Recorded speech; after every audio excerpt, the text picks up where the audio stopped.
I wonder if there's a lot of people. Here we go. What's up, everybody? Technical difficulties, but welcome back here to Team Swartz. I was having some issues with the going live feature. It wasn't clicking right away, but welcome to Team Swartz here. If this is your first time here, I normally do a lot of basic training and joining the Army type of content and Q&A sessions, and today is going to be a little bit different, okay? Today, I'm bringing on a director of graduate programs with A-List education with Testive'S, powered by Testive'S. And he's going to be talking about some of the services that they offer military personnel. And I'll be covering some of the assistance at the military in general, whether you go active duty, guard, or reserve, and how combining these two services will assist you in your educational needs. So with that being said, most of these questions tonight have to be geared towards education and these programs that may be of interest to you. Again, my name is Lewis. This is Team Swartz. I'm going to be bringing on the director of grad program, Scott SUZEL. All right. What's going on? Howdy. Hi, Sergeant Swartz. How you doing? Very well, thank you. So I see we're wearing the same thing. We have the same haircut. I just have a non-regulation beard. That's all. That'll be me in a few years. Hopefully you tip the barber well. Hello, everyone. Nice to meet you guys. So just a little bit about myself. I am the director of our graduate programs at A-List Education, powered by Testive'S. Testive'S is our learning management system. So that's the system that students get access to when they're studying. But yeah, we do ACT, SAT, academic support. Really any kind of thing you might have to study for in order to take that next step in your life is what we help support. I myself started off as an LSAT, GMAT, GRE teacher for many years and a curriculum developer before coming over here and taking over as director of all of our graduate programs. So yeah, it's nice to meet you guys, and I'm happy to answer any questions you guys might have about like how to prepare and really put your best foot forward when it comes to maximizing your score on a test to get into grad school, or if you have kids getting ready to go to their undergrad, or even taking the ASVAB, and how the best way to kind of like portion your time for anything like that. Studying for tests is pretty much the same universally. There's definitely a right approach and an approach that yields you the best results. So thanks a lot for the introduction. Yeah, definitely. I'm glad to have you here. So let's see. Were you prior service as well? I was not. I did grow up in a military family, though. My dad was Air Force, so I was born in Germany, on Hahn Air Force Base, and unfortunately left Germany. I don't remember. I didn't even get to experience one Oktoberfest before I left, because we left when I was like 2. So been dying to go back someday. But I bounced around the country. Ended up. My dad retired at Wright-Patterson in Ohio. So if someone asks me where I'm from, I generally say I'm from Ohio, but lived in California, Texas, and all over the place. So I don't have a service background, but a lot of the big reason we're here is because of one of my coworkers, Sabrina Abuaba, is her well, and she is. She's in the Guard and is doing amazing things with us as well. And so this is sort of a passion project for her, is to make sure that we're in a position to fully support families and people who have the issues that are specific to people who are in the military. Then that goes to making sure there's good time management in place, taking advantage of programs that are available for funding and all that kind of thing. So yeah, she's really been sort of the guiding light for us in terms of our creation of our military program, and so and she also does a great job for us as speaking to our customers on a daily basis. And anyway, so yeah, she's definitely brought a lot of her experiences to bear, and I learned a lot about sort of the the hurdles that are specific to people in our position. So Sabrina is without Sabrina, our military program would look nothing like it currently does. So big shout out to her. And Sabrina's actually in the chat box now. So if you see Sabrina Montanez commenting, she's actually with A-List Education, and she's going to be responding to some of the questions and stuff that you have about these types of programs and stuff like that, and how it actually helped her get her master's and all that good stuff. So tell me a little bit about the company and how it got involved with the military outside of, obviously it wasn't with Sabrina, right? Or was it? Well, every companies generally want to do something for military, and so that's why nearly everywhere you go, there's a company will offer at the very least a military discount, whether it's 5% or 10% or something like that. Our program is a little bit more robust, so we are able to help people with specific needs that address education, regardless of where those are, and our military discounts are a lot steeper. So anybody with a military background or military family gets 30% off of anything that we offer. All right, good. And what are some of the main services that you offer for military folks? So for military families, it varies as much as people's needs outside of the military do. I mean, a lot of military families have kids who are 13 to 16 years old, and they're starting to think about taking standardized tests in order to get into college.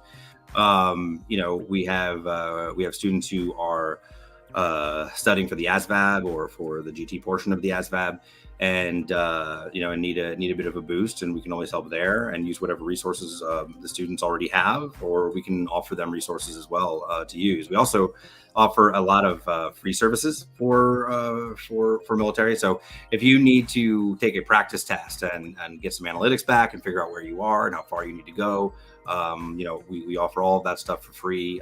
We are always willing to speak to you and do free consultations, even if it doesn't end up in a situation where you need something from us. We can still help you come up with a plan. So we're always willing to talk. Outstanding. Sorry, I was trying to post a banner here. Oh, no problem.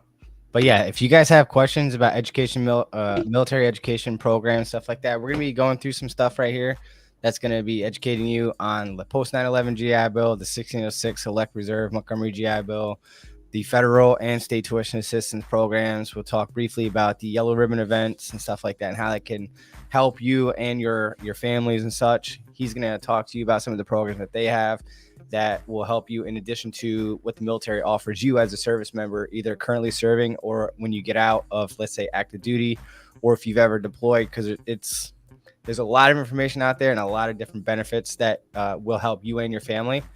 And we're not probably going into too much detail into too many of this stuff, so it's kind of going to be like an overview, but just to make you aware that there are assistance out there for you and your family. We have one question coming in about whether about sort of the new state of testing to go to undergrad, which is about SAT and ACT testing and whether it's optional. A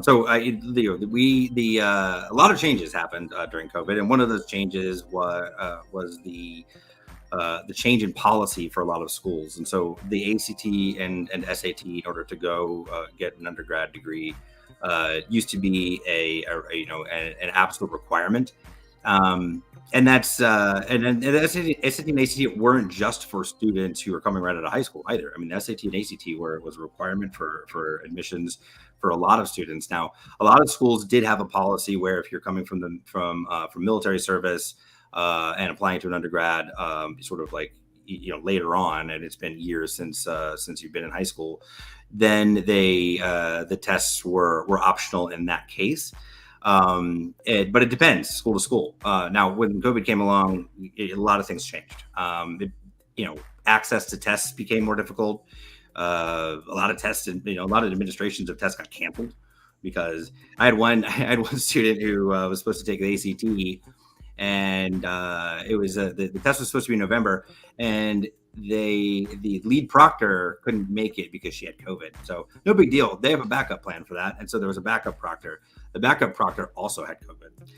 No big deal. They have a backup proctor. And so the backup proctor was asked about it. And she apparently never thought she would have to work at all because she didn't have COVID, but she was just like, I can't do it because like I have other plans.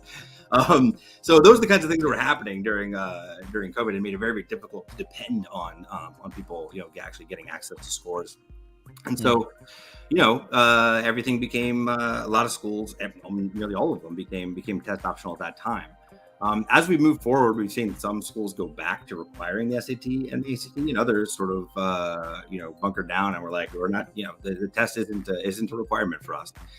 That being said, we're still seeing most students who are getting acceptances do have test scores. That is a little bit, like I said, it's a little bit different for someone who is coming out of a military background. I wouldn't necessarily recommend even taking the SAT or ACT now that we are in a test optional environment, because you can really lean on your military service when it comes to the rest of your application. That that includes the essay writing and all the other stuff that goes along with your resume. All those things that go along with your score that aren't necessarily your score. People who have a military background and have service under their belt have a distinct advantage, as they should. When it comes to applying, that stuff plays really well, and you definitely will get a second look, strictly because of your service, and you can definitely create a attractive application without a score. So it really just depends, and that's a conversation that's a bit nuanced. And of course, like I said, if whatever your specific circumstances, we're certainly willing to talk to you about it and let you know the best plan of action. But for a lot of people, if there's some distance between you and high school, now that there is a test optional environment, the best thing to do is really just focus on telling your story and being the most attractive applicant you possibly can be, with given your experiences. Good, thank you. So one of the comments also came in that says, how can I do correspondence courses for promotion points? So in the Army, you can take online correspondence courses, and after you have a certain amount of hours, you receive a certain amount of points, and you can max out at a certain amount. So it doesn't have to be MOS specific. It could be in anything from like Excel to Cisco to anything you could think of, to even learning other languages, or even how to manage stress and things of that nature. So the more of these correspondences that you do, it's one section of your annual evaluation that will give you points. So the more points that you earn, the higher on the promotion list or the OML, order of merit list, that you'll be on that list. And again, correspondence courses, college education, military education, your Army physical fitness test, awards, and things of that nature. All these things are factored in to your overall annual performance. So again, this is just one little piece of that pie that will assist you in basically being evaluated at your best self. So yes, very good question.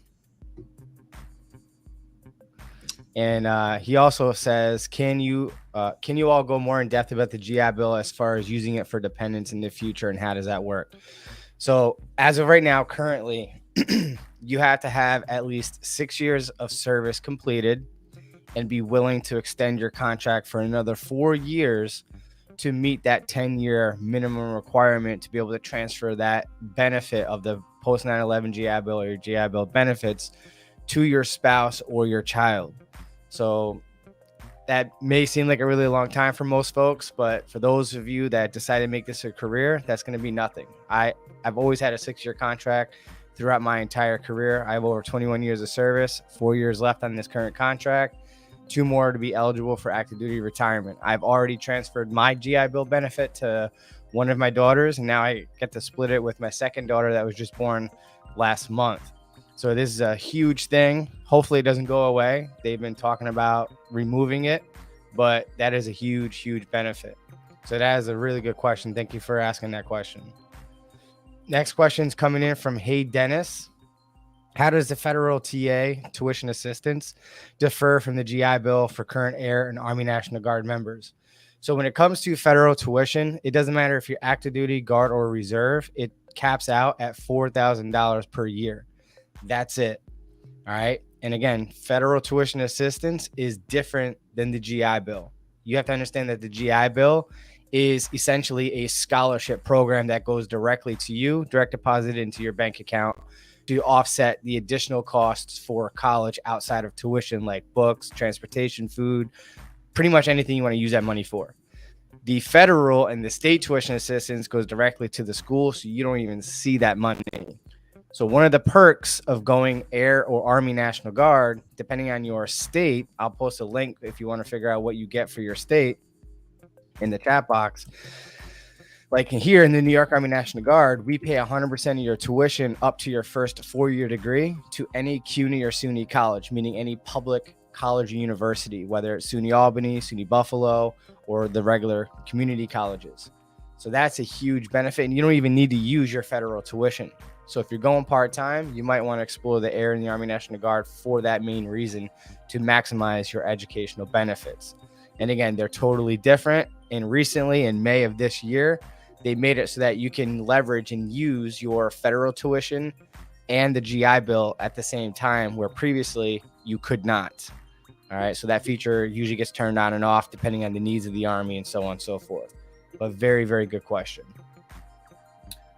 I think there's Marina had a question that related to promotion points. I think that would be interesting to answer, because I'm actually curious about that myself. It says, she asked, how many promotion points is it possible to get for a foreign equivalent of a master's degree, and what if any are requirements that would have to be evaluated? Like, what would you have to submit? Who asked that question? Because I'm trying to find it so I can. Oh, here it is. Marina Kalvakova. So how many promotion points is it possible to get a foreign equivalent to master's degree? That would probably pretty much max out your promotion points, honestly. I don't know off the top of my head how many points you would get, but it would definitely max out your civilian education promotion points for sure. Yeah, I don't process promotions, so I don't really know specifically, but I know master's it's up there. Yeah. Yeah, and when you're going for a master's degree, and I can actually go back a little bit because there was another question from Ray about considering an MBA and what it would take to actually do that, what kind of exams would apply for it, and that kind of thing. When it comes to grad schools, there's a lot of money on the table at all times. Like, yeah, so it certainly would be in your best interest to take advantage of any sort of potential programs there are through the military and any sort of other funding you can get, any sort of grants. But there's also a lot of money that comes from the schools directly, and if you have a combination of those things, it can make an MBA just as far as a cost benefit analysis. It can make it a very good decision if you can end up getting an MBA pretty cheaply. Ray asked, what kind of exams, would you maybe look into? I have a pretty specific answer for that. I think that it really depends on the circumstances. If you are looking to possibly do an MBA, but also want to leave open the possibility of doing other programs that aren't an MBA, some kind of master's degree or something like that, the exam you want to take is probably the GRE. The GRE is the General Records Examination. It applies to a lot of things. You can apply for most master's programs and PhD programs require a GRE score, but you can also take a GRE and apply to a business school as well for an MBA. There are a lot of law schools even now that take the GRE. So if you're looking to have the most versatility in what you can do with the score, the GRE is where it's at. If you want to go and get an MBA, it's probably in your best interest to take the GMAT.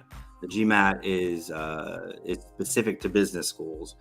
It is a little bit more difficult, I think, in some areas than the GRE is, but a lot of schools, even that take the GRE, will prefer or weigh a GMAT more heavily. And so if you want an MBA, then you should take the MBA specific test, which is the GMAT. So anyway, the good news is that with all of this stuff behind you, and you have all these things that can build out your application and make you look like an amazing candidate, on top of military service and all those other things, like your undergraduate GPA does matter. But the thing that's in front of you is your test score. It's the one thing that you have complete control over. And so, making sure that you're planning ahead in order to be able to properly prepare for that test is definitely worth it, because it opens up extra scholarship opportunities. You can get money thrown back at you. Private universities especially throw a lot of money at people to get people into seats, and if you have a competitive GMAT score, you're talking about a significant amount of savings. And I know you can't spend you can't spend savings, but it's just like real money. So you'll definitely feel it in the 3 years after you graduate, when you're not paying off a tremendous number of student loans. So the one thing that you can do to help bring the cost of education down in general is just perform well on the standardized tests. And if you have to make a little bit of investment in that process, most of the time it pays off. You want to be careful about where you're starting and where you need to go. So anytime you're thinking about getting into a grad program of any kind, do the research, find out what the median score is at that school, and then take a practice test. And no matter what the test is, there are practice tests available that are free. Just take one and figure out where you are and how far you need to go. And then that's really all the information you need to come up with a really good plan. Very nice. This next question is coming in from Luis Rodriguez. How long after completing basic training at AIT can you use your GI Bill? Immediately. The only two requirements to qualify and to use the GI Bill is to have at least a 6-year contract and to complete all your initial entry training. So once you're fully MOS qualified, you can begin to use your GI Bill benefits.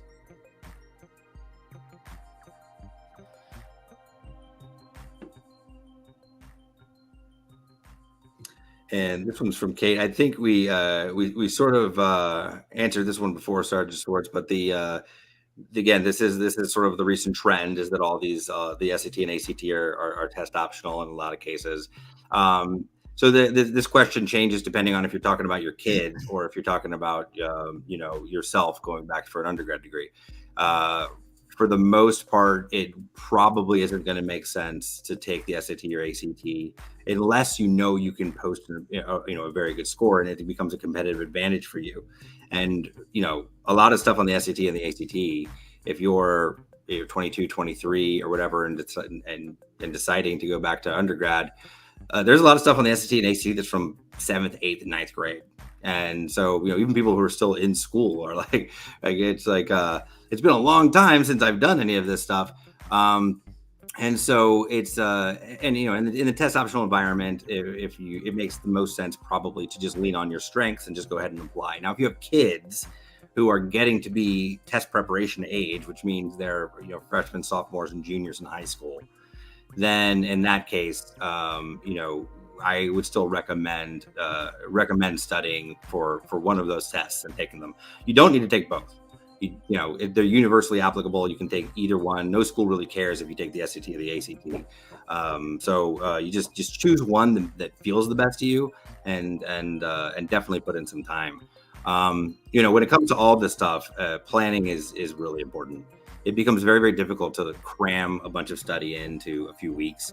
And so if you have something on the horizon, you have a test you have to take, a lot of our students end up, they start studying when they're either freshmen or sophomores, and it relieves a lot of the pressure, and this goes for any test you're taking, including the ASVAB. If you plan ahead and know when you're going to study, and everyone's really, really busy these days, and it's hard to carve out 4 or 5 hours at a time to study on a Saturday. Most people can't do that. And so it's important to use whatever downtime you have.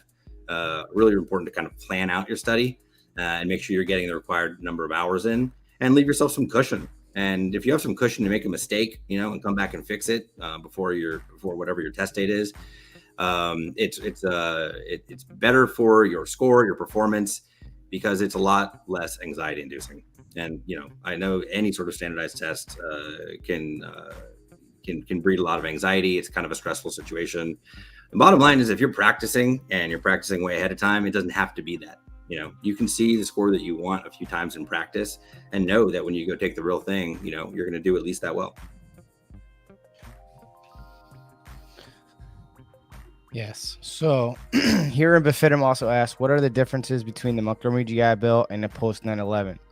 So as I was previously describing earlier, the 1606 Select Reserve Montgomery GI Bill is for part-time soldiers in the Guard and Reserve. And that's a maximum of $407 per month for 36 payments. So a typical semester is about 4 months. So you're looking at about $1,628 per semester, $3,256 for the year. But for the lifetime of the GI Bill, for a normal typical 4-year degree, you're looking at earning about $14,652 versus the post 9/11 GI Bill. So at 100%, which I'll cover in a second, you could earn up to $26,042.81 per year that you could use towards a private university. So as long as you go to a public school, it's going to cover 100% of your stuff. But if you go to a private university, that's the maximum dollar amount that you would get per year through the post 9/11 GI Bill. Now, if you go to a private university, that's where the yellow ribbon benefits would come in effect, and they could substitute and basically, in most cases, pay the difference of the remaining balance, or at least heavily help out with that. So when it comes to the post 9/11 GI Bill, I have this actually on my, because I don't have it memorized. So like 90 to 6 months is going to give you 50% of that benefit. 6 to 18 months will give you 60%. 18 to 24 months, 70%. 24 to 30 months is 80%. And if you do more than 36 months, you get 90%. And if you do 3 or more years, then you'll get 100% of that benefit. So typically, if you're signing up for active duty, you're going to do a minimum 3 years regardless. But if you're a reservist or a Guard member and you deployed overseas, or you earn it through other ways, like earning a Purple Heart, maybe get injured while in a service-related incident, things like that, there are other isolated scenarios that could pre-qualify you to a certain percentage. But in general, as a Guard member or a reservist, if you do a deployment, depending on how long you're on that deployment, will dictate how much you will earn in that benefit. So yeah, so hopefully that addresses your question, but good question. And I'm going to post a link to the VA website that'll break all this down for you as well. Military.com is another great website that will also break down some of these things and put it in layman's terms. That is really interesting. So that you said it maxes out at 3 years. Mm-hmm. Yeah. So a lot of the soldiers in the Guard that were activated for the COVID mission was on Title 10 orders. So that pre-qualified them after 90 days for that benefit, to include qualifying for the VA home loan as well.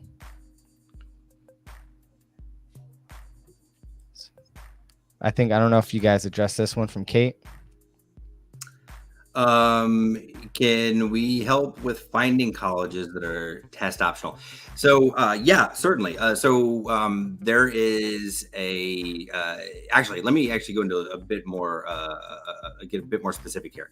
So there's actually 3 different types of schools. There are schools where that are test blind, and there are other schools that are test optional. And then there are other schools that are test required. So those are 3 very different things. Test blind means that even if you have a test score, they're not going to look at it. So literally no one is applying with a test score, and you're being compared with the other applicants based solely on the content, the other parts of your application. So fairly famously, the California state school system went test blind, and that was a really big decision when that happened. Test blind is much different than test optional. Test optional, I think, created an environment where a whole lot of people decided to apply to schools without test scores, even if they had a test score.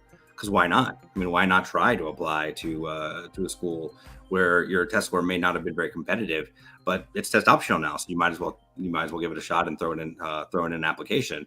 So a lot of people started doing that. It's just that very, very few of those people ended up actually getting accepted. And it's not because they necessarily didn't have the test score.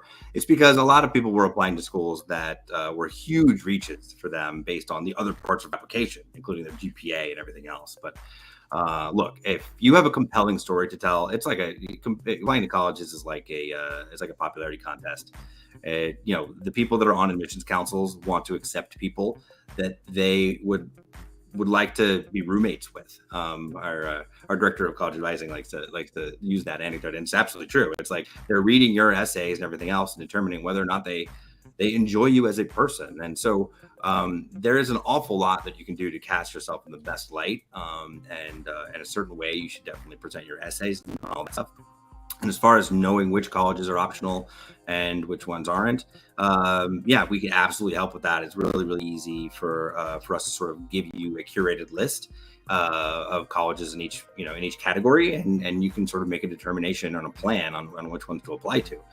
For any student applying to school, it's important to have a sort of distribution of schools as far as how much of a reach it is, right? So you should have some schools that are sort of middle of the road or what your application package looks like, some that are pretty safe so that you'll definitely get in, and some schools that are reach too that you very well could also get into. And if you do, that's great. That'll kind of make the decision for you. But that's the safest way to apply and ensure that you're actually going to go ahead and get into a school and get an education. Here's another one from Kate. How much prep time is needed to take the GRE? Is it super time consuming to work into your busy schedule? So the GRE is an interesting test. That's a good question. The GRE is basically two sections. There's a quant side and a verbal side. The quant is math, and most of the math on the GRE is from high school. It's high school level math for the most part. There's no calculus or anything, even trigonometry, nothing too crazy that's on it. But that doesn't mean it's not challenging, because they can ask you really difficult questions from the concepts that you may have learned in high school, and they will ask a few. The GRE, though, is pretty easy to prep for compared to other graduate admissions tests. Like if you're going to medical school, the MCAT, you're up around 400 hours of study to like properly prepare for the MCAT. For the GRE, for most students, and it really depends on where you're starting and how far you need to go. But for an average GRE student, you probably need to spend somewhere around 100 hours up to 150 hours of time studying for the GRE. Now, that doesn't mean that if you don't put in that much time studying that you won't get a good score. I'm saying put in 100 to 150 hours in order to sort of reach your maximum potential on the test. And it's always a good idea to try to reach your maximum potential on the test. That being said, you can just walk in and conceivably get a GRE score that will get you into a program. And so it really just depends, and it's on a case by case basis. But no matter where you're starting out on any of these tests, no matter where you're starting, your maximum potential is higher than that. And with scholarships and everything at play, it's usually in your best interest to try to hit the what represents your ceiling on that test. So. Awesome. So Alyssa actually brings up a really good question, and Sabrina addressed it a little bit, and I'm going to elaborate more on that. So how does the ASVAB compare to the SAT and ACT? So when it comes to the GT line score and the ASVAB test, it is just literally one portion of, or one line score out of 10 possible line scores that you could or will be rated on, basically. So the ASVAB is the Armed Services Vocational Aptitude Battery Test, where we pretty much try to figure out basically what you've learned in a classroom environment or through real world experiences. If we were to teach you something, what would you be able to grasp, learn, and be good at and be successful at it? So GT is your general technician score, which is comprised of your word knowledge, paragraph comprehension, and arithmetic. So all three of those is what's going to make up your GT line score, which is equivalent to your SAT and ACT scores. So for the most part, for most MOSs or your military occupation specialty, aka job skill in the Army or throughout the military, your GT doesn't go with every MOS. It's more or less for certain opportunities or specific MOSs, right? So for example, I'm a non-commissioned officer. I am a sergeant first class. I don't have to have a 4-year degree. It's nice to have, but it's not required. If you want to become a commissioned officer, which is an additional response or a different possibility or opportunity for you, it requires you to be, as a commissioned officer, to have a 4-year degree. To pre-qualify for that, GT line score of 110 points or better is the minimum requirement. Or if you want to become a recruiter, a drill sergeant, or other opportunities throughout the military, it's going to require typically a 110 or better on that opportunity, but it's not required for a lot of other MOSs. Most MOSs typically will begin to pre-qualify at 85 points, but typically over 100 to 105 or higher for some of the more lucrative, more interesting, more demanding mentally or educationally wise will require higher scores. So that's pretty much how that works. So in addition to those 3 sections, you got math, right? So math, arithmetic, word knowledge, and paragraph comprehension. That is going to make up your AFQT score. That's the score that's required to be able to decide whether or not you can sign a contract or not. In addition to those 4 sections, you're going to be tested on general science, shop, electronics, mechanics, and assembly of objects. All 9 sections that you take, they're going to average them out 10 different ways, and those are called line scores. The higher those line scores are, the more MOSs and opportunities will be afforded to you. Your recruiter from there is going to weed you out from other opportunities based on your criminal history or possible criminal history, negative financial history, citizenship, driver's licenses, and some other things. So just keep that in mind when taking the ASVAB test. So just because you qualify for it by the test results doesn't mean that you're overall going to qualify for that opportunity. And then obviously that opportunity still needs to be available to be afforded to you. So just keep that in mind when it comes to the ASVAB test when joining the military. So good question. With regard to the scoring on the ASVAB and all the subsections, Sergeant Sports, I think they all go from 0 to 100, right? And those are the highest you can score in the ASVAB test for the AFQT is a 99, right? Yeah. So it's a 99 percentile, meaning it's not a percentage. So percentile meaning that when they created this aptitude test, based on your education level, you're being compared to somebody at the education level. So if you scored a 50, you scored in the 50 percentile compared to everybody else who took this test at the time to create that baseline, if that makes sense. So again, that's just for contracting, or actually your initial contract purpose only. So later on in your military career, if you decide to retake the ASVAB and you score less than a 31 on your AFQT, it doesn't matter, providing that your line score meets the minimum requirements for the MOS or opportunity that you're trying to go for. So don't get hung up on the AFQT score. Just make sure it's over 31, and the rest will take care of itself most of the time.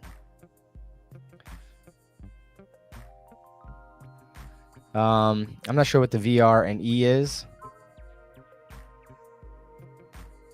So Sharma, if you want to let me know what the VR and E is, I'm not familiar with that acronym or the abbreviation. So they said, what if you haven't been to high school and have been serving? For example, I need teachers and counselors recommendations specifically to public California University and haven't taken advantage of the TA assistance. Well, you can't join the military without having a high school diploma. And when it comes to colleges and universities, if you dropped out of high school prematurely and you have not gotten a GED or high school diploma, some colleges and universities will typically have a 2-year associate's degree program that will add in GED or task training to knock out both your GED task and a 2-year degree. My opinion, I say just find a GED center near you, get your GED, and then go to college. That way you don't have to be tied down to an associate's degree, even though that's still a great opportunity as well. I think that's more along the lines of what you were asking as well. Hopefully that does address your question. If it doesn't, please reword it and we'll reattack it. So we got Meyer Gazarin here. Thank you so much for supporting the channel. Thank you for the quality content. You videos helped me a lot with my enlistment, graduate basic training, becoming an officer in ROTC. Hell yeah, that's what I'm talking about. I love success stories. Congratulations, man. Keep up the hard work. Hell yeah. He also says, hope this will help a lot of Joes. Don't know if you graduate from basic and AIT, you can complete ROTC in 2 years. They waive the first 2 years. Depending on if you get the scholarship or not, or depending on the college. But yeah, ROTC requires a 2-year program. So if you're in a 4-year degree program, you won't SMP with scholarships until your junior, senior year, or if you go into a master's or a graduate program like a master's. But again, to go ROTC to commission as an officer, it has to be a 2-year program. So congrats and keep up the hard work.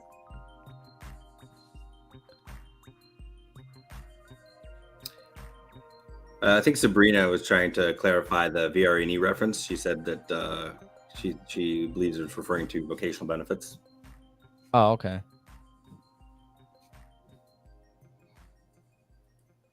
As in like the GI Bill and stuff like that? or like vocational, or like if you want to go to like a trade school or something like that? Yeah, I think that that's my assumption is trade school. Yeah, based on vocational. Yeah. So depending on which trade school you go to, like here in New York, we have Lincoln Tech. We cover 100% of their tuition fees. Some colleges are kind of like treated like private universities, so we'll only pay up to a certain amount. So get with your recruiter to find out which vocational schools around you would help you. So to backtrack a little bit as well, let's say you went to Job Corps, you dropped out of high school and you wanted to get a vocational skill through Job Corps. We can use, as a recruiter in the Army, we can use your 675 or more clock hours that you've earned through that trade school like Job Corps or any other trade school for that matter, and use that in lieu of a high school diploma, right? So we would enlist you in a tier 2 evaluation type school, meaning that you have a GED or less, right? So 675 clock hours would be equivalent to that. So good question. And again, you can still use your tuition assistance, your GI Bill and stuff like that for that as well. Yep, just like college. Here's another ASVAB question. Can you retake the ASVAB with an AFQT of a 54 before re-enlisting prior service?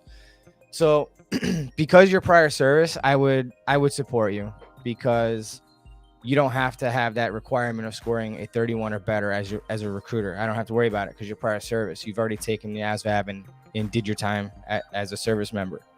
If you are a non-prior service member, meaning you've never served a day in your life in the military and you were looking to retest, I would not take the risk in retesting you at all, because chances are you're going to get a much lower score. And in my experience of almost 18 years of experience as a recruiter, 9 out of 10 times you fail the ASVAB. So yeah. So as a prior service member, yes, you're more than eligible to retake the ASVAB and with the intent of increasing your line scores, which in my opinion, with the years of experience being in the military and being exposed to other skill sets and other things within your MOS and outside of your MOS, your skill sets are almost always going to improve over time. So that's a good question.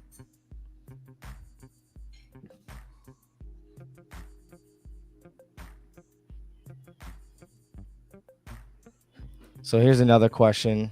I'm going to that place in September. My contract is 3 years. I'm on the GI Bill. I'm at Fort Lee. I want to take online class for criminal justice. How does this work? Need help. So let me know if you're active duty, guard, or reserve, because that's going to significantly change the eligibility standards for the GI Bill in which you're questioning. But good question. Sharman says, I am transitioning out of the Army. It's been several years. I haven't used the college TA assistance. I want to know how I would get a public university in Cali, graduate from high school. So if you are active duty, again, you would be eligible for the post 9/11 GI Bill and stuff like that currently now without being in service. But if you're looking to come back in, before I address this, let me know if you were active duty or guard and reserve, and if you're looking to go guard or reserve or active duty coming back in, and then we could more streamline that response. Sarah Verpile, can you get assistance with law school or other medical schools in New York State with the guard? So with the guard itself, again, whether it's guard or reserve, we'll pay up to $4,000 through the federal tuition assistance per year, which, as you know, it doesn't cost or doesn't cover a lot. Luckily for the New York Army National Guard, as long as you haven't earned more than a 4-year degree, we're going to pay 100% of your tuition up to your first 4-year degree to any CUNY or SUNY college. Beyond that, because you're not going to be using your federal tuition, you can immediately use that $4,000 towards your graduate degree or higher. Then you can leverage other stuff depending on if you deploy, like the post 9/11 GI Bill, the yellow ribbon benefits if otherwise eligible for it. But the state tuition assistance will only cover up to the first 4-year degree. And with regard to med school and law school, like the biggest assistance you're going to find is from the schools themselves. I mean, $4,000 is certainly very, very helpful. Graduate school can be pretty expensive, but they lop off giant chunks for certain students. You could conceivably get 60 to 70% of it, of your tuition, paid for by scholarships. If your application looks the right way, and if you score really well on the LSAT for law school or the MCAT for medical school. Mm-hmm. And then with the guard or even the reserve, depending on what your studying, we may have other programs. Like we have a physician assistant program that pretty much covers almost 100% of it. We are obviously very, very limited on to how many people get into that type of a program because it's very, very lucrative. But you have to understand, like if you're going to be a medical doctor, physician assistant, or certain medical fields, or even to go JAG or whatever like that in military law, if we're going to pay 100% or a lot of your educational goals, you have to understand that you're going to be in the military for a very, very long time because they're going to make sure they get their money's worth if they're going to be paying for your education. Hashtag I'm just saying. So if you go to be a medical doctor, we could possibly pay 100% of your stuff, but you're going to be in for over 20 years for sure. If not, you're paying it back. Just letting you know, throwing that out there for you. And Chosen One says he's going active duty. All right, so let me go back up and see what he was saying.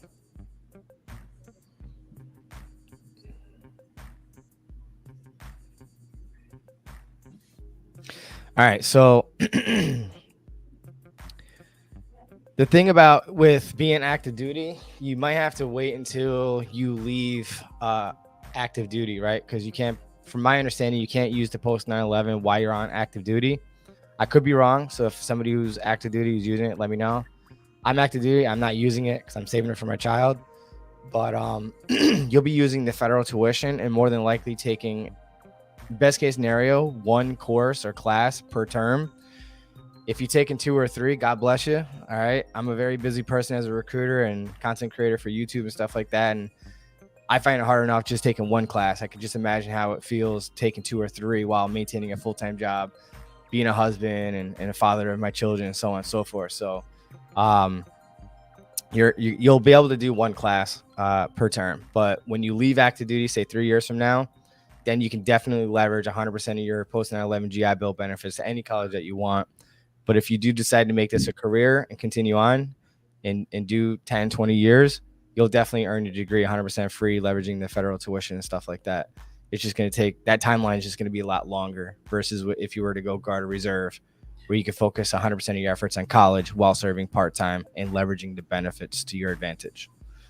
Yeah, depending on what kind of program he's talking about with respect to criminal justice. I mean, there are certain criminal justice associate's degrees that if he's doing that part time or just taking a class here and there, it wouldn't necessarily take forever for him to get to the end result.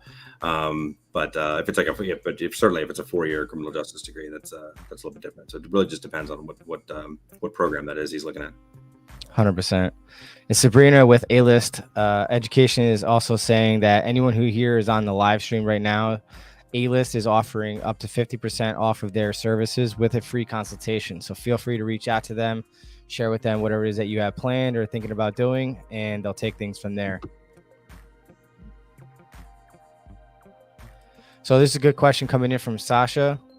The difference between the GI Bill and the reserves, doesn't matter if you're studying nursing, whatever, but in the Guard and Reserve, the only GI Bill that you're going to get unless you deploy. So if you never deploy and you never go on active duty other than your initial entry training, all you're going to get at time of contracting is the 1606 Select Reserve Montgomery GI Bill. And as previously described earlier in the stream, pays out $407 per month for 36 payments, which is pretty much a normal 4-year degree. So that will pay out in the end, if it doesn't, inflate up by a couple of dollars per year, $14,652 at the end of the 4 years of college. But it's an average of $1,628 per semester. All right, so that's your money direct deposit into your bank account to use on whatever it is that you want to use. Our federal and state tuition assistance, depending on the branch of service you go into, goes directly to the school, so you don't even see that.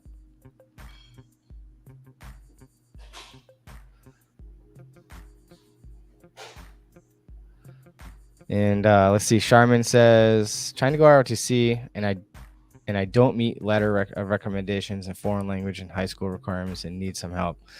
Yeah, unfortunately, if you don't meet the ROTC requirements, there's nothing we could do for you on that unless maybe you go to college and get that stuff on your own. ROTC, like I said, is military science and something else that Sabrina mentioned earlier in the stream if you scroll up. But Yeah, unfortunately, there's nothing that we could do for that unless you take those classes and get those recommendation letters.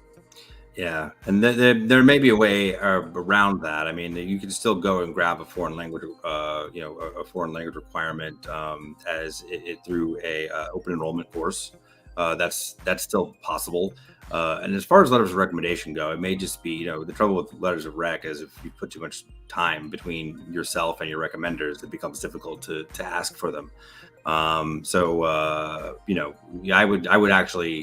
would speak to someone at the specifically at the school that you're looking to get into. They'll have more information on what they can do about letters of rec. Sometimes they'll make exceptions with respect to the natures of your letters of rec and who they need to come from. They can possibly get letters of recommendation from employers and other things, instead of strictly academic letters of rec. So it really just depends. So conceivably you can get around this issue, but yeah, you'd have to definitely look into it. And Sarah, I definitely agree. 4,000 is pretty good. And if you go guard, you get even more than that. It's like over $11,000 that you use towards tuition if you go guard versus reserve.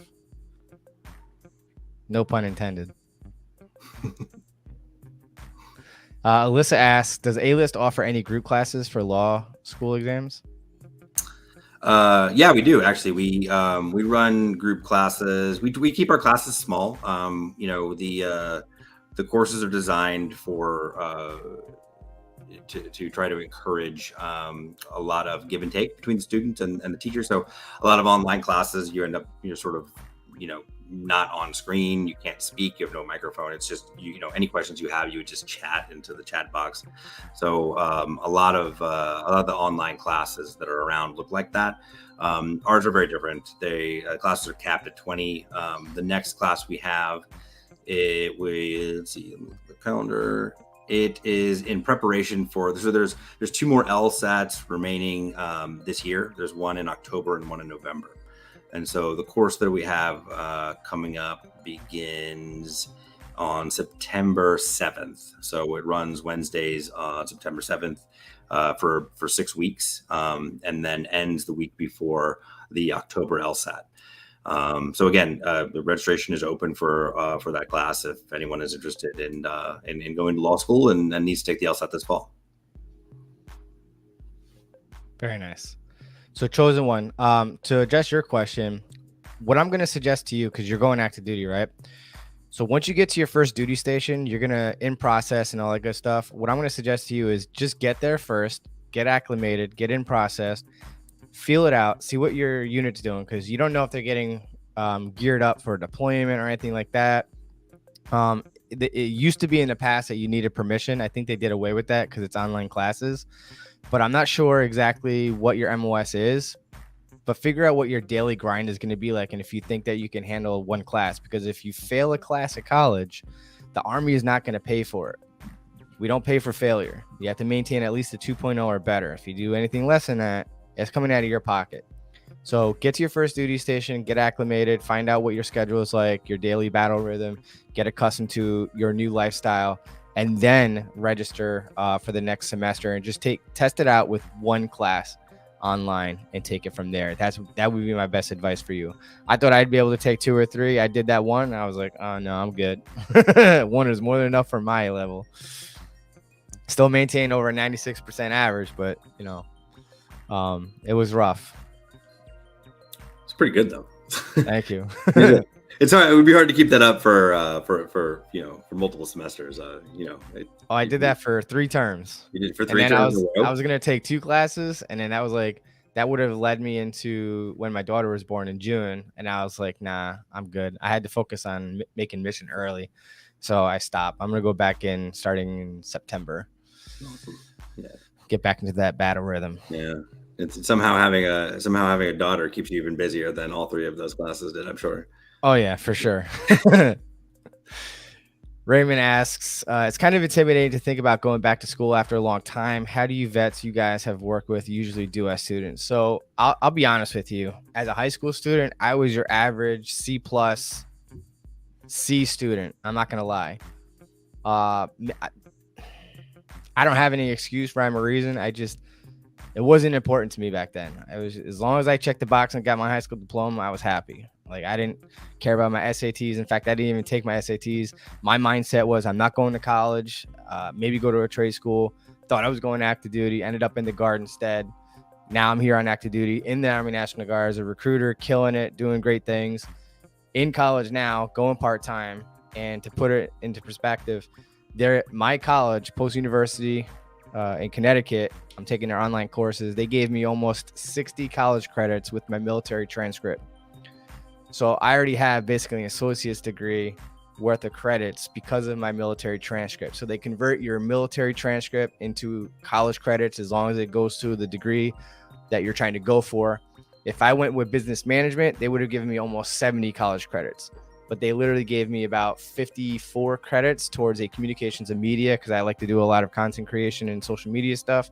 So I decided to do that because that's my passion, and I suck at math. I don't do math in public. And when I found out that other one had a lot of math, I was like, yo, man, you got to know your strengths and weaknesses. So for me, coming in as an older person, I feel like college is easier because at this point, as an adult, I feel like you know what you want. You know what I don't know. It's just a different mindset. Whereas in high school, you're like, it sucks. I'm here. You've been doing it for 12 years almost, right? But now that I'm older and been out of school for a while, you care more and you put more effort into it. And at least that's for me. I don't know if you have anything to add to that as an older person, maybe going to college. Yeah, I've had a ton of, I have a ton of students who are all different ages. I have students in their 40s and in their 50s sometimes who haven't been in school in decades.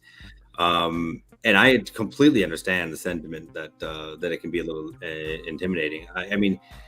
It certainly is different, and it takes a while to get back into your rhythm, but it'll happen faster than you think. Once you start settling into the sort of the regiment of studying on a certain day, going to class on a certain day, you'll find yourself falling back into it. One thing you can definitely do to kind of help grease the rails a little bit before you actually start your classes properly is if you're going for a grad degree or an undergrad degree or whatever it is, start studying before you go to school. Like, don't make class, day one of class the very first day that you're experiencing an academic environment again. That was me. Yeah. So it worked out. But yeah, so that's one of those things that properly preparing for the test, beyond just like being able to get into schools you wouldn't otherwise have access to and getting scholarship money possibly, properly preparing for whatever the entrance exam you have to take is another way of sort of getting your feet underneath you academically before going back to school. But I will say, like, when I went to law school, I had one of my classmates was in his 50s, and he hadn't been to school in 40 years, 30 years. I don't know. See, I don't do math publicly either. And he, the guy was like, look, the guy was an absolute rock star. Everyone loved him. And the other thing to remember is that you're not the only person who is going back to school after some time away. There are a lot of other students, especially at the graduate level, really at every level. There are other students like you, and so you're definitely, don't ever feel like you're the only one who's doing that or experiencing that sort of feeling going back to school. So the support is there. There's people to talk to if you need it, and it's just a matter of getting your sea legs under you again. Definitely. And Sasha, you're very welcome. Thank you for coming in here and asking your questions and all that good stuff. And Jay, this isn't my normal live stream, so if it's not educational related, do me a favor, direct message me on Instagram at Teamswartz, and we could take that offline and we'll talk about it from there. I'll definitely reach out to you by tomorrow, if not tonight. So, but I do appreciate you coming in here. But if you have any education questions, please let us know. We'll be more than happy to help you out. So, Scott, what do you guys have in place right now to help somebody possibly with the ASVAB? Do you guys have anything in place? Yeah, so we can, there is a There is a common thread that sort of connects all of these tests together. There is an inherent logic in that it kind of runs through all standardized testing. And part of that is not just the content on the test, but it's actually understanding the structure of the test, the timing of the test, and all those other things. We can collect and point you in the direction of all the best resources that are available, a lot of which are free. And there are quite a few reputable sites that we can direct you towards, where you can take practice ASVABs and get a peek at some of the content. But at the end of the day, really, what you need to study is time and material. And whether you actually need some additional help or not with anything, you won't know until you get started. And so we can definitely help you create a plan right off the bat. We can put resources into your hands, and then if you do, look, the most efficient way to study and to get help, to make sure that you only have to take this thing one time and get, and you're getting the score that you want, because you don't have an unlimited number of opportunities to do this. The best way to do it is just to knock it out of the park the very first time. But I wouldn't make a lot of decisions about, what you're going to do to get support for your preparation until you know how much you need. And so, very first step is to figure out approximately where your score is by taking a practice test. We can analyze the data from that score and determine where your biggest areas of opportunity are and the thing that's going to make the biggest difference in all your subscores, and then help you create a plan. And after that, if it's just something that represents an Achilles heel for you, whether it's math that you have to do publicly or anything else, that's the time where sometimes reaching out for a little bit of help can have a tremendous difference, because there are concepts that can be explained to you in a way that perhaps you hadn't previously considered, and it can unlock a lot of the content on the test simply by seeing it a different way. Have you ever noticed any anxiety towards test taking with your students? And what do you normally do to help them overcome that anxiety? That's a great question. Test anxiety is a thing, man. Like it's everyone has some degree of test anxiety. For some people, it can be fairly crippling. It can be something that it consumes you, and it really can affect your performance. But it's test anxiety is like anxiety related to any other thing. And first of all, some of the things that that you go through in training, if you're whether you're enlisted or guard or whatever, a lot of those things help prepare you for situations like this, where you have something to prepare for, and it can make you a little bit anxious. For anyone who just historically has dealt with test anxiety and it's something that you just know you have, it just simply means you need to over prepare. Like the worst thing that can happen to you if you have issues with test anxiety is going in feeling not confident, and then ending up in a space where you're falling behind and you begin to get that sort of anxious feeling that swells up and you're sweating and you can't even think anymore.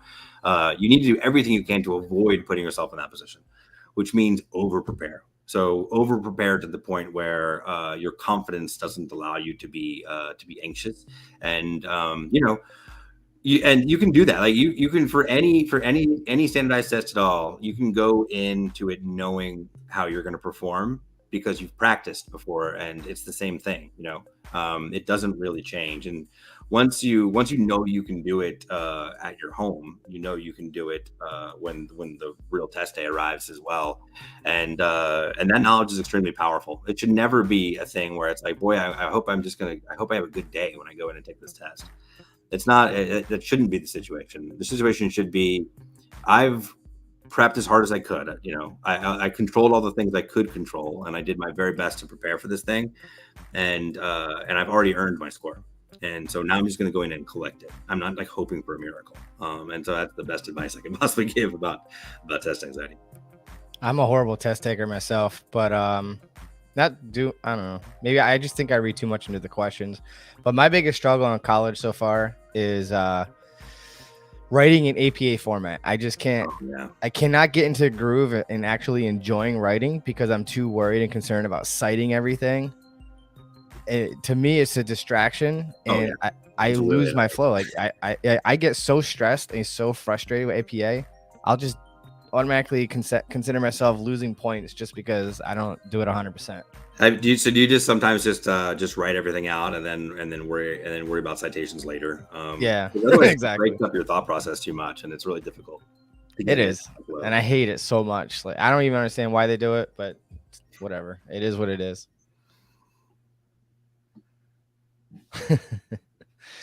Sabrina actually asked us to adjust when and why should someone prep for the ASVAB. Is it better to prep on your own? When should you seek help?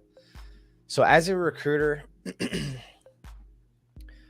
I prefer applicants when they first come into my office not to have studied previously for coming in, because I want to know honestly where you're at right now. I actually did a video kind of clickbaitish telling people not to study, and the comment section lit up because a lot of people, they don't watch the video, and it's hilarious, but I deliver. So anytime I do a clickbaitish type video, I still deliver on value. But the reason and rhyme for it is so that as a recruiter, I know that as long as you score over a 20, I know that with studying, like real legit effort, you're gonna pass the test scoring a 31 or better. Anyone who comes in scoring less than a 20 tells me that you didn't really pay attention in school. Chances are there's a 95% chance that you're not going to score high enough on the test without tutoring. So if you score 20 or below, tutoring is definitely going to be highly recommended, and it doesn't come cheap. Most ASVAB tutors that are out there are charging upwards like $350 for whatever it is that they offer. And if you're scoring over a 20, you could use stuff like through A-List and the services that they offer.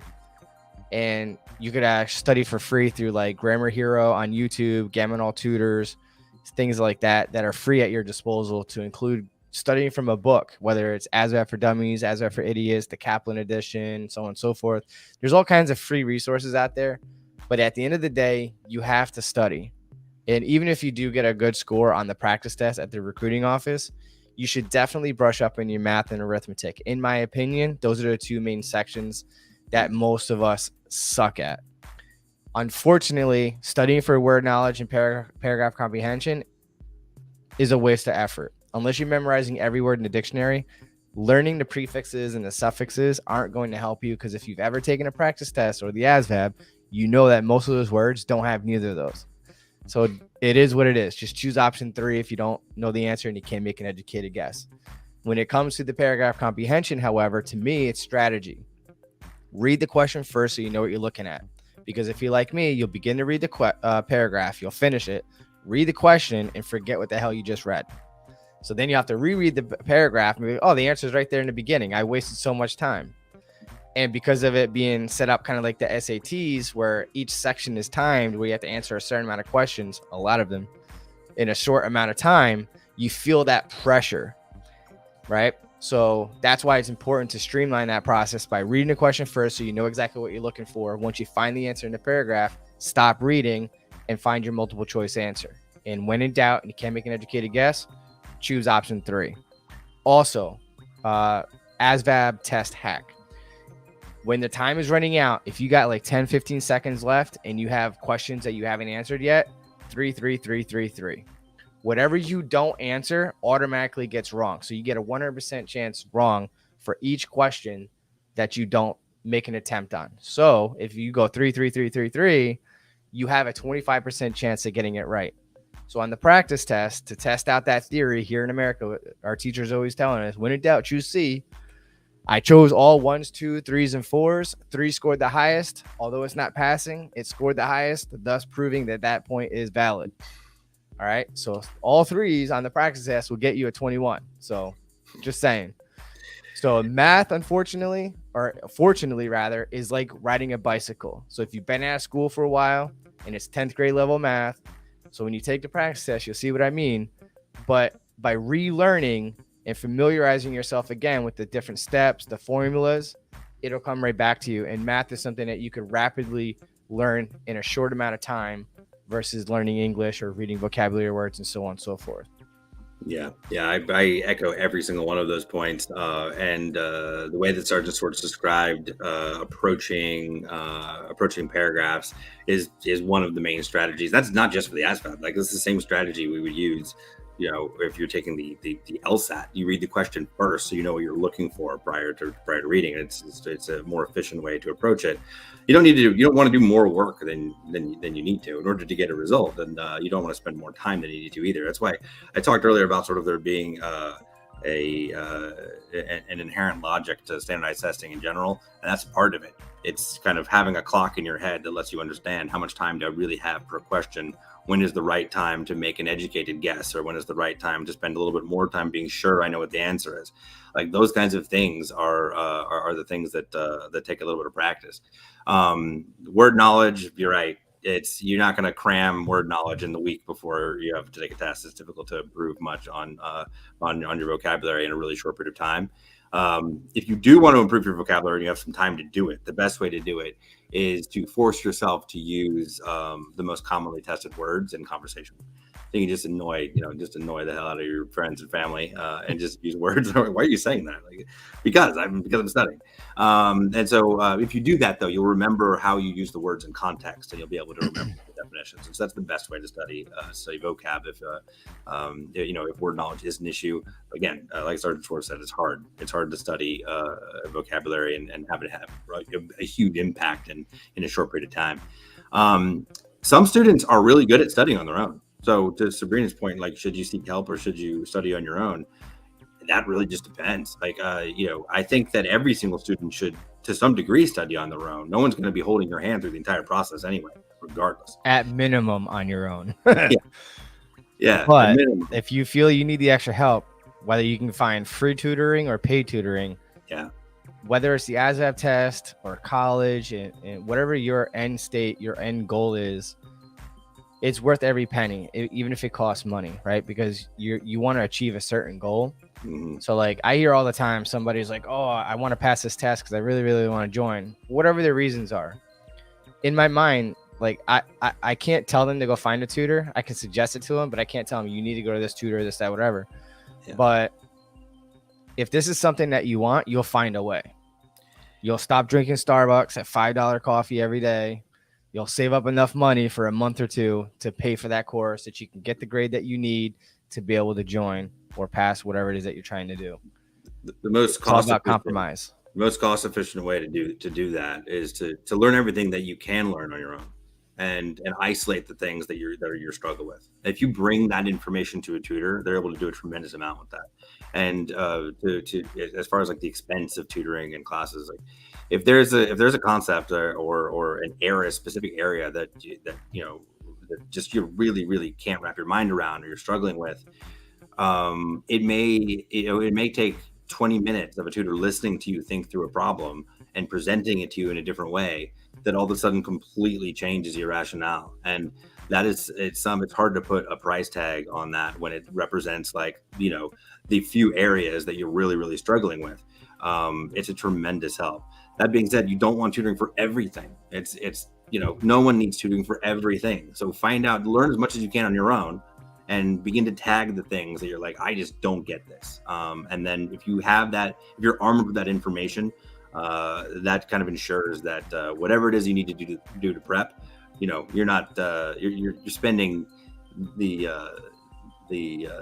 minimum amount that would be required because you've learned everything you could on your own, and you're really just getting help where you really actually need it. Mm-hmm. Two things to add to this. One being that, we all have strengths and weaknesses, right? And we all have friends typically in most cases. And we always have that friend that's really, really good at math or really good at statistics or really good at English and stuff like that.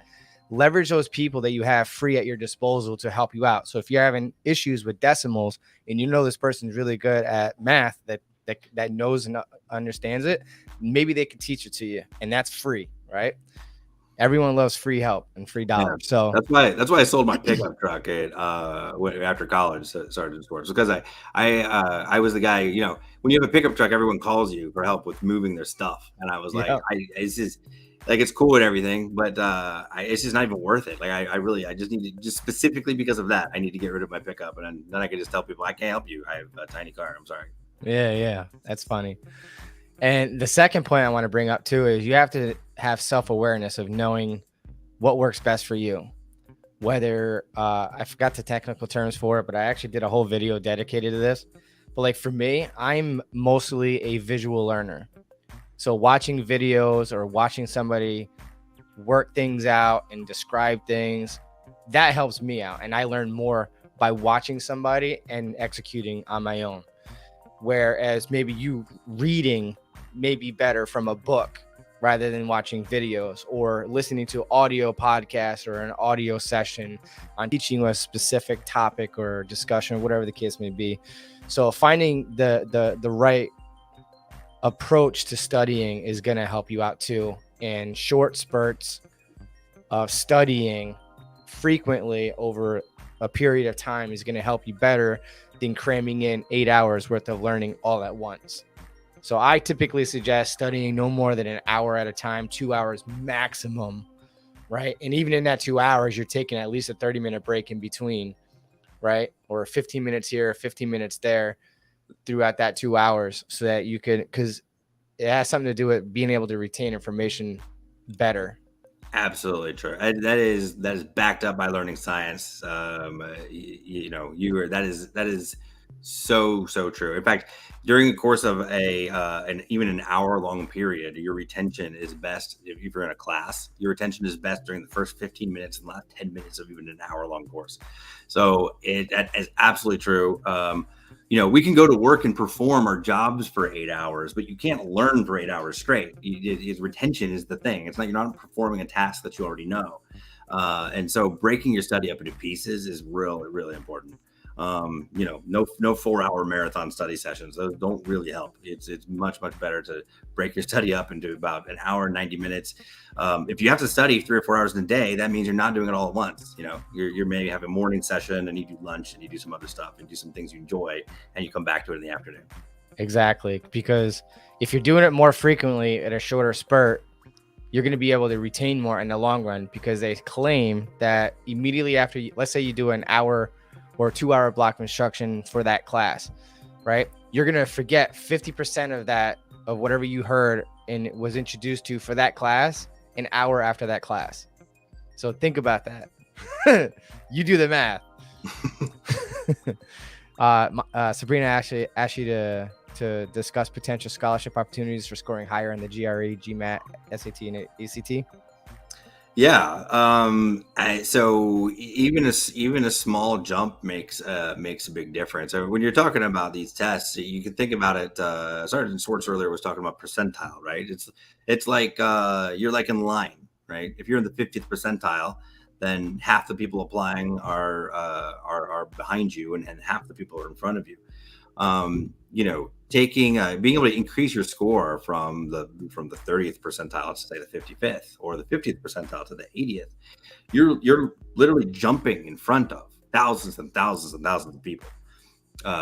Scholarship money isn't only dictated by your score, but that's where the easiest money comes from. So getting a really high GRE, GMAT, or SAT, ACT score will yield you, upon acceptance, it'll yield you a certain percentage back. And they'll be like, you're responsible for 60% of the tuition or 40% of the tuition or whatever it might be. The other way to get scholarships, though, is there are a lot of scholarships out there that you can apply for that aren't necessarily associated directly with the university. If you do some research or come talk to us about it, we can tell you about what opportunities there are for scholarships, outside of the ones that are directly issued by universities. They often will involve writing an essay or something like that. And you wouldn't believe how few people actually apply for these things. And so you actually have a better chance of landing those kinds of scholarships than you might think. Because a lot of people are like, well, I'm not going to get it someday. What's the point of even applying? It's worth it. It is worth it. And if you have a strategy in place, you can get money from the school for a good GRE, GMAT score or whatever. But you can also get additional money, especially in undergrad. You can get additional money elsewhere by applying to some of these scholarships that are available at large. Yeah, think about applying these for these scholarships, like he's saying.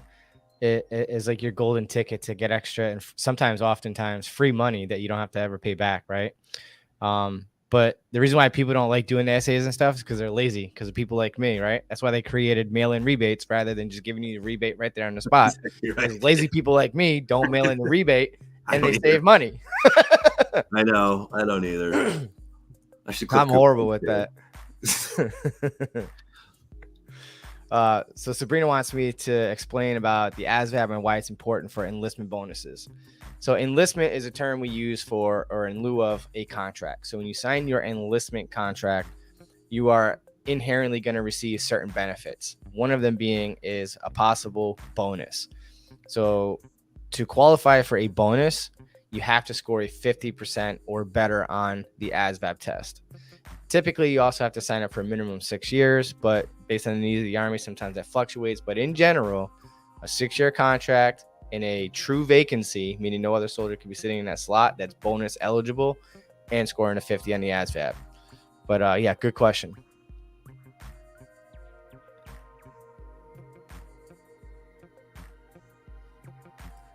Oh, that's awesome. This person says that their son won a 4-year Minuteman scholarship, which pays out a lot of money, actually. Awesome. I don't know off the top of my head the dollar amount, but it's lucrative. Can he still get the GI Bill? Yeah, as long as he hasn't exhausted it, he can definitely. It's good for 36 payments. So if he does not fully exhaust the GI Bill and he continues his college education, he could definitely use and get all that money, 100%. So for like someone like me, like luckily for me, I guess my college post-university is a blind college or whatever that term you used earlier. But would you recommend somebody who never took the SATs in high school to retake the SAT or find a test optional school? What would you recommend? You're not limiting yourself that much really by finding a test optional school. And so if you never took the SATs or ACT, when you were in high school, and now there's some distance between you and that material, and you're coming back and to go to school, now you've got all this life experience that really goes a long way. I mean, you are not being evaluated in the same way that someone coming right out of high school is. And so for most people, you should just focus on the other parts of your application. I will say the one exception to that is if you can, if you think that with maybe a little bit of help or with a reasonable amount of study, get a score that is a competitive advantage for you, then you might as well do it. And there's no like age requirement for the SAT, ACT. Like you can take the SAT, ACT. You don't have to be 18 years old or 17. You can take it. Anybody can take it. It's not a straight answer. It's take it if it will become an advantage for you with a reasonable amount of work. I mean, it's always, in life, you always have to think about the return on the investment that you're making. But there's so many test optional schools now, and and applying without a score entirely is completely fine, especially, I mean, even more so for someone who has some life experience under their belt and isn't coming straight out of high school and didn't didn't take the SAT or ACT, at that time and just is trying to go straight into college. I would, it's more of an advantage. You will be evaluated differently than that person would be who's also applying without an SAT or ACT if you have a few years under your belt, after high school. And, you can tell that story too. And that's the beautiful part about the essay. Since we're just really quick, I just want to talk about essays for a second, because people approach essays, and this is just universally true. People aren't exactly sure what to do with the essay. They end up writing a biography about themselves, and that is not what they're looking for at any level. The undergrad institutions aren't looking for that. Grad schools aren't looking for that. 2-year institutions aren't looking for that. No one is looking for I was born on a cold, rainy day in October in 1979, and then work your way through till your current day. This is not what they're looking for at all. Another really, really common thing that people do, they'll just be like, well, I'm going to write an essay about the adversity I've been through. Well, an essay about the adversity you've been through isn't nearly as good as the things that you've learned from the adversity that you've been through. So you have to carefully think about that when you're constructing this thing. Really, what the essay should be is a narrative. It should be a pretty specific window of your life, and it should just represent who you are as a person. But in order to go into enough detail on the essay to make it attractive, you can't write about everything. So choose one specific thing that you think kind of represents who you are and gets the point across as far as like the attributes that you want to put in front of an admissions council. Choose that one thing and then and write deeper instead of broader. So that's the one big piece of advice I can give on essays. But if you can tell a compelling story, it goes a really, really long way in that room where the admissions council is meeting, because they'll talk about it. And if someone is, it just takes one person to be kind of really sort of impressed. Remember, they're reading essays all day, and a lot of them are all the same, and they're very boring. But if you can find your writer's voice and write something compelling, they'll remember you. Interesting. Thank you for the insights on that. I had no idea. I probably would have done the same thing. I didn't have to do an essay, thank God. Or at least I don't remember doing one. Sam, thank you so much for asking this question. But do me a favor, direct message me on Instagram at Teamswartz. I'll put it in the chat box. Tonight's stream is all about military education and various programs that they offer to help military folks achieving graduate degrees and educational goals and such. Same thing with you, Luis Martinez. Good question, but hit me up there. All right, appreciate you. And Angel Riva says, Swartz gave my son his first predictor. Guide him, will always be thankful to him. Hell yeah. And same thing to you, Gage. Hit me up in my direct messages on Instagram and we'll take care of you. It's not my normal stream. Tonight's all about military education and other programs that we have. So I was especially nervous with this when I started college this year. And one of the questions I have for you is, if someone's nervous about doing online learning, can you explain a little bit about that process? Oh, yeah. And then I can add my 2 cents to that question. Sure. So I'll just give you a brief history. So I was, in the beginning of my career, I was always teaching in-person classes. And in-person classes were like my thing. I loved them. The relationships that you form with the students, the energy that you get back from the students, being able to see people's faces was a really big deal for me, because I could see in their eyes whether or not they understood something or not. I knew whether or not I had to spend more time on it. And so in-person learning was, is still great. The experience is great. Online learning in the beginning, when we sort of all made this transition, and things were already transitioning online even before COVID, but online learning is significantly different. It's hard to keep up as a teacher. It's difficult to keep energy up the entire time. It's very easy if you're taking a class from the comfort of your own home to just not pay attention, because your computer's just sitting there and your whole house is there, your refrigerator is over there. So there's a lot of things that made online learning more difficult. But I think as human beings, it's something that we've gotten better at. Educators have gotten better at delivering the material. And we as students have also gotten better at learning it, because we have no other choice. I will say that not all the virtual environments are created equal. If you're in a situation where you're in a big class and it's got 100 students in it, because it's like a lecture style and it's almost like just watching like watching a webinar or something like that. Yeah, it can be difficult to focus and pay attention. Hopefully it's recorded, so you can break it into pieces and go back over it later and learn what you can. But there are learning environments that are virtual that aren't like that. And I guess this is a shameless plug, but like, for example, the classes that we're running are definitely not like that. Everyone is on camera. People know each other in the class now after 3 or 4 classes, because it's, and the idea is to create a different kind of experience. We don't just put slides up during class. Like, all the content is actually created and annotated live, like it would be on a chalkboard if you were in an actual classroom. So, I think that as time goes on, there are more options virtually. And so make sure you find something that matches with your learning style, and you can actually get the most out of that experience. But there's like great things about virtual learning, and some cons. Like, the great thing is that you can take it in your pajama pants. And the bad thing is that you can take it in your pajama pants. So definitely. So my experience with it, like, I always felt that if I was going to go to college, that it had to be in person. Like, there was no way I was going to, I know myself, like, maybe back then it was different, but like, whatever. I always felt like I had to be in person. Like, I'm going in person. It's ridiculous to do online. It's whatever. And then when COVID hit, and you had no other choice but to do online, I didn't know about asynchronous at first.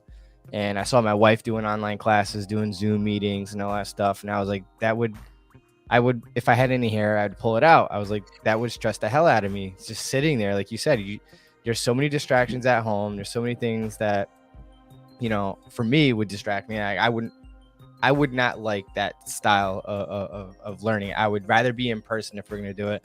And even when we were teaching classes as instructors with the Recruit Sustainment program in the National Guard, preparing our recruits for basic training, again, like you said, doing it via video, right? It sucks. Like, it's hard, like you said, to keep the energy up and this, that, whatever. But once I found out about asynchronous, and as long as I hit the time hacks to submitting my work and I could do it on my own time, whatever, I was like, say less. I'm doing this. And that works well for me. And I really honestly didn't think that I was going to like it because, again, my mentality was, if I'm going to go to college, I'm going to go in person because I'm not self-disciplined to do it on my own. And I proved myself wrong, and I actually did it. And maybe it's just because I'm in a different mindset now that I'm older. But when I was younger, that I knew that if I did this straight out of high school, I probably wouldn't excel like I have recently when I started going to college online for that reason. So you have to know yourself. Sometimes you just have to try different things and hope that it works out for you. So my next question for you is, do you guys help answering questions around how we can utilize the military discounts with your services and stuff like that? Yeah, I mean, all you need to do is reach out to us. It really just depends on what your needs are, but across the board, like everything, everything is 30% off right from the top, like right from the beginning. And then we'll also help you create a thing, whatever it is that you need. We'll help you create a thing that's the most efficient way to learn possible. So the best thing to do is not to wait, because as you're approaching a test date, it gets harder and harder to create a study plan that's efficient. It's like, okay, well, we got to throw everything into this, right? We got to spend this many hours a week, and you're going to need a bunch of tutoring and stuff like that isn't maybe necessary if you get an earlier start. So if you have something to prepare for, the easiest thing to do is just to reach out to us and have a consultation. Those are completely free. The advice is we're happy to offer it, and we can help you create a really good plan that works for you. And we can always make adjustments as time goes on, and if we need a little bit of extra help, we can create it. It's the best thing to do is just to, from our point of view, is to be completely flexible. Every single person is different, and so it's a really matter of taking stock of all the information that someone has to offer. How far do you have to go in your score? What kind of foundation do you have? What resources are available to you? What are your goals, and where do you want to go? And all those things are variables in this equation. And we take all those things into consideration and help you create a plan that works. We're not just trying to get you into the most expensive tutoring package. We're trying to do the opposite. We're trying to avoid having to get a whole bunch of tutoring hours because you planned ahead. And so that's why the consultations are so valuable. Gotcha. And if I don't need a lot of help and I just want to review my options, like, does that cost a lot of money? I mean, I think you pretty much just addressed that, but just in case anyone was asked or thinking in their head. No, it costs nothing. It's if you need a little bit of help and a little bit of guidance, and it's just a matter of getting your ducks in a row, that kind of help is free. Like, we also, if you end up needing support in some area, we hope you keep us in mind, of course, for that. But as far as like the creation of a plan and giving you insights and how to prepare for any test at all, we're always happy to do that. And our phone lines, we don't have phone lines, right? Our emails are always open. But I do a lot of my consultations. A lot of them I'll do in Zoom or so this way, we can actually share information. People will share scores with me. They'll send me their analytics from a practice test they've taken. And that's always a really good place to start. Then we meet face to face and we kind of look over the scores together and I ask some pointed questions, and based on the responses, we come up with a plan. Awesome. Thank you for sharing. And those of you that want to know where you can find them, if you go to their website, alistpoweredbytestive.com, down here at the bottom, as you can see right here, is their free practice SAT and ACT test. You can sign up there. You can meet all the different educators and tutors that they have that works with them as well. Click here to find out how all this stuff works. And if you want to contact them right here at this thing right here, it says, hey there, how can we help you? Hit that box, reach out to them, ask your questions, and they'll be more than happy to help you out. And as Sabrina is saying here in the chat box here, the 50% off of all their services, the deadline is 31 August. So definitely go check them out. All right. Oh, and use that code for 30% off all year round. So there you go. There's a bonus for you. See that? And you don't even need a 50 on the ASVAB for that. Look at that. You just did math in public, man. There you go. So yeah, so definitely go check out their website. They have practice tests, tutoring, academic advising, and some other stuff on their website. But yeah, definitely go check that out.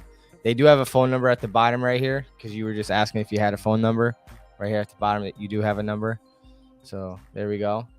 But we're going to be on here for a couple more minutes. If you guys have any other questions about Testive'S, their website, their services, military education benefits like the GI Bill, the federal and state tuition. We even have credentialing services in the Army as well. So if you want to get a license in something, if you just Google credentialing assistance, we'll help you get like stuff. It's pretty cool. But you don't have to be stuck in a college or a vocational school. You can literally get like one license or a certificate or something like that you could use to help land yourself a job.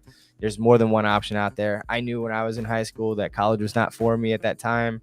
I wish my mindset was different back then, but you know, it's good to have it, even if it's just to check the box for you.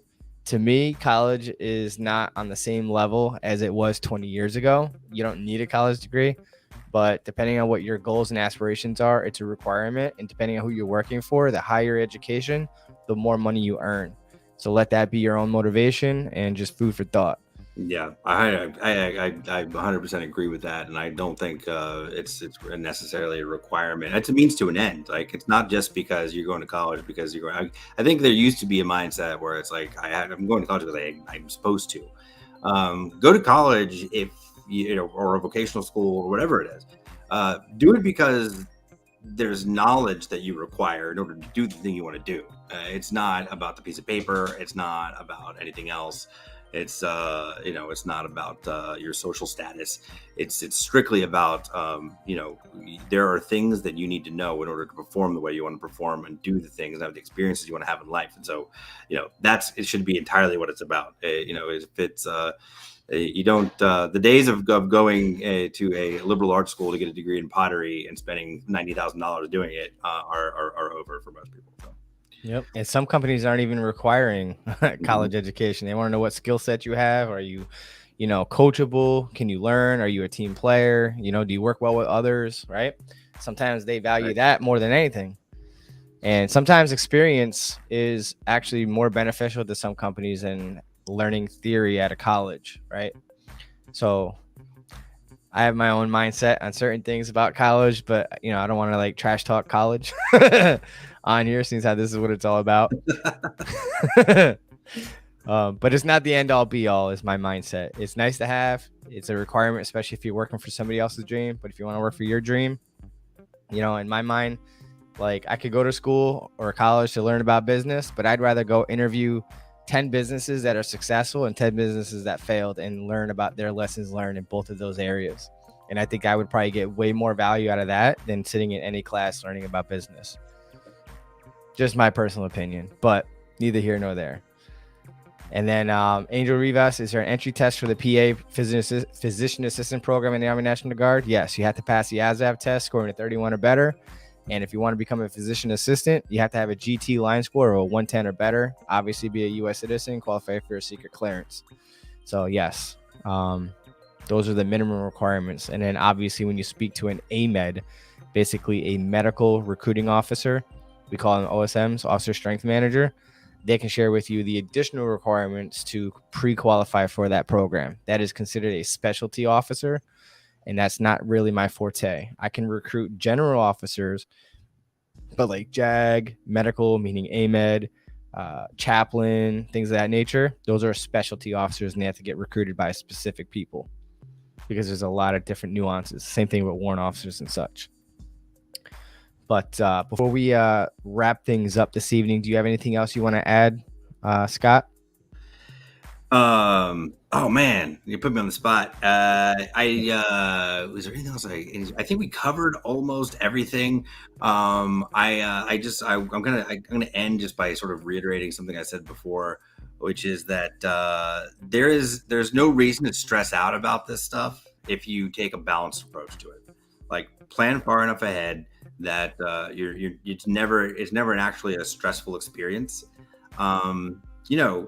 Learning can be pretty fun when it's not attached to all the anxiety that you feel when it comes to testing and getting a grade and all that kind of stuff. And standardized tests are very puzzle-like and rewarding in a way, because if there are logical shortcuts, there are creative ways to get solutions. There's more than one way to get an answer, and so it doesn't. Even if you've never had if you've never had an experience before with standardized tests or taking your academically that you've enjoyed, that doesn't mean that it always has to be that way. And Sergeant Schwartz, you yourself are an example of that. Like, there was a time perhaps where you weren't ready for some of the things that you're doing now.